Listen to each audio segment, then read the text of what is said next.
Sir, കഴിഞ്ഞ parliament തെരഞ്ഞെടുപ്പിൽ രണ്ട് പ്രധാനപ്പെട്ടതായിരിക്കുന്ന നേതാക്കൾ വയനാട്ടിൽ വന്നുകൊണ്ട് പ്രസംഗിച്ചു സർ. അതൊന്ന് കേരളത്തിൻ്റെ ബഹുമാന്യനായ മുഖ്യമന്ത്രി സുൽത്താൻ ബത്തേരിയിലും തെരഞ്ഞെടുപ്പിന് മുമ്പ് കേന്ദ്രമന്ത്രിയായ സ്മൃതി ഇറാനിയുമായിരുന്നു. സർ, ആ കേന്ദ്രമന്ത്രി സ്മൃതി ഇറാനി പറഞ്ഞത് അമേഠിയിൽ നിന്ന് ഞാൻ ഓടിച്ചതാണ് രാഹുൽ ഗാന്ധിയെ, നിങ്ങൾ വയനാട്ടിൽ നിന്ന് രാഹുൽ ഗാന്ധിയെ ഇവിടെ നിന്ന് ഓടിച്ചു വിടണം എന്നുള്ളതായിരുന്നു. ആ സ്മൃതി ഇറാനിയെ അമേഠിയിലെ ജനങ്ങൾ ഓടിച്ചു, വയനാട്ടിലെ ജനങ്ങൾ രാഹുൽ ഗാന്ധിയെ ഹൃദയത്തോടുകൂടി ചേർത്ത് നിർത്തുകയും ചെയ്തു. അതിലേക്ക് കിടക്കാം.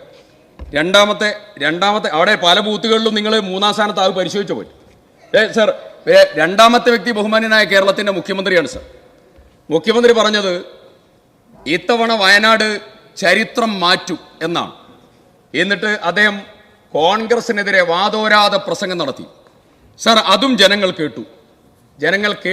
ആ ഭൂരിപക്ഷം 3,64,000 ജനം കൃത്യതയോടുകൂടി ജനം വിധിയെഴുതി. അത് മാത്രമല്ല, അത് പറഞ്ഞ കേരളത്തിന്റെ മുഖ്യമന്ത്രിയുടെ സ്വന്തം നിയോജക മണ്ഡലത്തിൽ 50,123 വോട്ടിന്റെ ഇടതുപക്ഷ ഭൂരിപക്ഷം 2,616 ജനം കുറയ്ക്കുകയും ചെയ്തു. സർ, ഒരു പ്രധാനപ്പെട്ടതായിരിക്കുന്ന കാര്യം സർ, ഇവിടെ മതേതരത്വത്തിന്റെ ഏറ്റവും വലിയതായിരിക്കുന്ന മുദ്രാവാക്യം മുഴക്കി ഒരുപാട് പ്രസംഗം നടന്നു.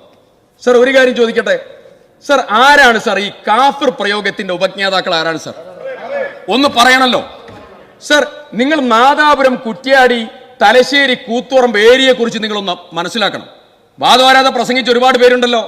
തെങ്ങ് മുറിച്ചു, കമുങ്ക് മുറിച്ചു, വീടുകൾ തീയിട്ടു, ആഭരണങ്ങൾ കവർന്നു, ആക്രമണം നടത്തി, ബോംബേറ്, ആളുകളെ കൊന്നു, നിഷ്ഠൂരമായിട്ടുള്ള ആക്രമണങ്ങൾക്ക് വിധേയമായ ഒരു സ്ഥലം. അവിടുത്തെ രാഷ്ട്രീയ പ്രവർത്തനം നടത്തുമ്പോൾ ആ സെൻസിറ്റീവ് ഏരിയയിൽ പ്രയോഗിക്കേണ്ട വാക്കും സോഷ്യൽ മീഡിയയും ജാഗ്രതയും ഉണ്ടാകണം. ഞാൻ ചോദിക്കട്ടെ, മുടക്കോഴി മലയിൽ പോയി കൊടി സുനിയെ പിടിച്ച തിരുവഞ്ചൂർ ഇവിടെ ഇരിക്കുന്നുണ്ട്. ആ തിരുവഞ്ചൂരിന്റെ കയ്യിൽ നിങ്ങൾ ആഭ്യന്തരം 10 മിനിറ്റ് ഏൽപ്പിച്ചാൽ ഇതാരാ ചെയ്തത് എന്ന് ഞങ്ങൾ പുറത്തു കൊണ്ടുവരാം. നിങ്ങൾ ഏൽപ്പിക്കോ? നിങ്ങൾ ചെയ്യോ? ചെയ്യാൻ നിങ്ങൾക്ക് സാധിക്കില്ല. നിങ്ങളുടെ കയ്യിലാണ് ഈ സാധനം ഉള്ളത്. ഈ സാധനം നിങ്ങളുടെ കയ്യിലാണ് ഉള്ളത്. നിങ്ങളെ ഉണ്ടാക്കി. ഞാൻ ചോദിക്കുന്നു, KK ലതിക എന്തേ ഈ കാഫിർ പ്രയോഗത്തിന്റെ പോസ്റ്റർ ഡിലീറ്റ് ചെയ്തേ? എന്താ പോസ്റ്റർ ഡിലീറ്റ് ചെയ്തേ? ആരാണ് ഇതിന്റെ ഉപജ്ഞാതാക്കൾ? ആരാണ് ഇതിന് നേതൃത്വം കൊടുത്തവർ? പിന്നെ നിങ്ങൾ ഇവിടെ മറ്റൊരു പ്രയോഗം നടത്തി. പാർട്ടി പതാകയെ കുറിച്ച് വാദോരാതെ നിങ്ങൾ പ്രസംഗിക്കുകയുണ്ടായി. ഞാനൊരു കാര്യം ചോദിക്കുന്നു, ഇന്ത്യൻ യൂണിയൻ മുസ്ലിം ലീഗിന്റെ സ്നേഹത്തിന്റെയും സാന്ത്വനത്തിന്റെയും പച്ച ഹരിത പതാക, ആ ഹരിത പതാകയെ നരേന്ദ്രമോദി പാകിസ്ഥാൻ പതാകയോട് ഉപമിച്ച് പ്രസംഗിച്ചിട്ടുണ്ട്. പക്ഷേ വടകരയിൽ CPIM LDF നിങ്ങളുടെ സോഷ്യൽ മീഡിയ വാളുകളിൽ അതേ പാകിസ്ഥാൻ പതാകയായി നിങ്ങൾ അതിനെ മുദ്രകുത്തി. നിങ്ങളും BJPയും തമ്മിൽ എന്താ വ്യത്യാസം? അതിന് നേതൃത്വം കൊടുത്ത ആളുകളൊക്കെ ഇവിടെയുണ്ട്. ഇതിനൊക്കെ കേരളത്തിലെ രാഷ്ട്രീയ പ്രവർത്തനത്തിന് വളരെ ഗൗരവതരമായ ഒരു മാനമുണ്ട് സാർ. ആ ഗൗരവതരമായ മാനം വിട്ടാണ് ഇവർ പ്രവർത്തിച്ചു കൊണ്ടിരിക്കുന്നത്. സാർ, ഈ തെരഞ്ഞെടുപ്പിലെ കനത്ത ജനവിധി നിങ്ങളൊന്ന് പരിശോധിക്കണം.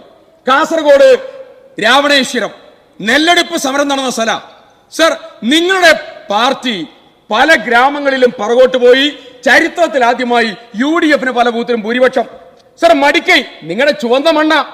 ആ ചുവന്ന മണ്ണിൽ മടിക്കൈ ഗ്രാമപഞ്ചായത്തിൽ പല ബൂത്തിലും UDF സിന്ദാബാദ്. സാർ, നിങ്ങൾ ഞങ്ങളുടെ പിറകിലാണ് സാർ.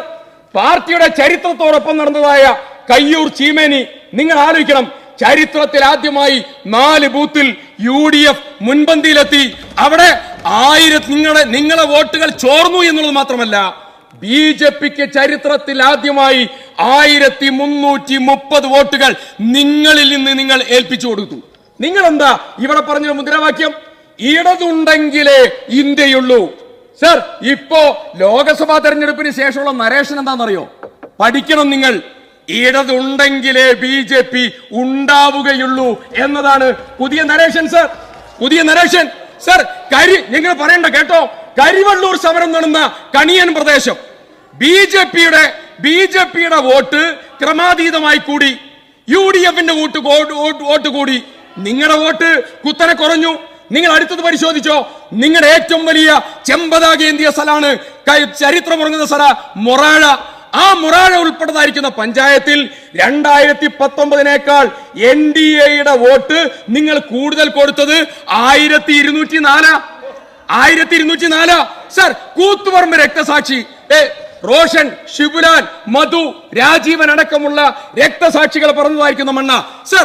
ആ രക്തസാക്ഷികൾ ഉൾപ്പെടെ കൂത്തുപറമ്പ് മണ്ഡലത്തിൽ നിങ്ങളുടെ പരാജയം 11,000 വോട്ടിന്റെ ഭൂരിപക്ഷത്തിന് നിങ്ങൾ പുറകിൽ നിൽക്കുന്നത് സർ. പയ്യന്നൂര് മെമ്പർ ഇവിടെ ഉണ്ടല്ലോ, 2021 അസംബ്ലിയിൽ 49,000 വോട്ടിന് നിങ്ങൾ ജയിച്ചതായ പയ്യന്നൂരിൽ 2024 നിങ്ങൾ കടന്നുകൂടുന്നത് ഈ ലോകസഭയിൽ 12,257 വോട്ടിനാ സാർ. എന്റെ പ്രിയ സുഹൃത്ത് കല്യാശ്ശേരി അംഗംവട ഉണ്ടല്ലോ, 44,393 വോട്ടിനാ എന്റെ പ്രിയ സ്നേഹിതൻ അവിടെ ജയിച്ചത്. ഈ 2024 LDFന്റെ ഭൂരിപക്ഷം എത്രയെന്നറിയോ? 1058 സർ. അത് മാത്രമല്ല വയലാർ സർ, അവസാനിപ്പിക്കാം സർ. വയലാർ രക്തസാക്ഷി മണ്ഡപം നിൽക്കുന്ന ചേർത്തലയിലെ ബൂത്ത് നമ്പർ 44, ആ ബൂത്തിൽ UDF ആണ് സർ 1ാം സ്ഥാനം. നിങ്ങൾ അവിടെ പിറകിലാ സർ. പുന്നപ്ര സമരഭൂമി പഞ്ചായത്ത്, ആ പുന്നപ്ര സമരഭൂമി പഞ്ചായത്തിൽ UDF 1, 2ാം സ്ഥാനം അവിടെ BJP, നിങ്ങൾ അവിടെ 3ാം സ്ഥാനത്താ സർ. നിങ്ങൾ ആലോചിച്ച് നോക്കണം, നിങ്ങൾ പോകുന്നതായിരിക്കുന്ന പോക്ക് സർ. ധർമ്മടം പഞ്ചായത്ത്, അതിൽ പിണറായി വിജയൻ പഠിച്ച വാളുകൾക്കിടയിലൂടെ നടന്നു നീങ്ങിയതായിരിക്കുന്ന ബ്രണ്ണൻ കോളേജ് ഉൾക്കൊള്ളുന്നതായിരിക്കുന്ന ബൂത്ത് നമ്പർ 132, 138. ഒരു കാലത്ത് ഞങ്ങൾക്ക് ആർക്കും അങ്ങോട്ട് കടന്നു വരാൻ പറ്റില്ല സർ. ആ ബൂത്തുകൾ മുഴുവൻ തകർന്നു എന്നുള്ളത് മാത്രമല്ല, അവിടെ UDF 1ാം സ്ഥാനം, BJP 2ാം സ്ഥാനം, LDF 3ാം സ്ഥാനമാണ് സർ. ഈ തെരഞ്ഞെടുപ്പിൽ നിങ്ങൾക്കുണ്ടായിട്ടുള്ള ജനവിധി ചെറിയ ജനവിധിയല്ല, കനത്ത ജനവിധിയാ. നിങ്ങളുടെ പാർട്ടിയെ കെട്ടിപ്പടുത്ത, പോരാട്ടങ്ങൾക്ക് നേതൃത്വം കൊടുത്ത, വിപ്ലവ വീര്യം തീർത്ത ധീര രക്തസാക്ഷികൾ പിറന്നതായ സകല മണ്ണും നിങ്ങളെ കൈവിട്ടു. ആ ചരിത്രത്തിൽ നിന്ന് പാഠം നിങ്ങൾ ഉൾക്കൊണ്ടില്ല എങ്കിൽ നിങ്ങൾ ഇതിനേക്കാൾ തകരും. നിങ്ങൾ നിലനിൽക്കണമെന്ന് ആഗ്രഹിക്കുന്നത് കൊണ്ടാണ് ഞങ്ങൾ പറയുന്നത്.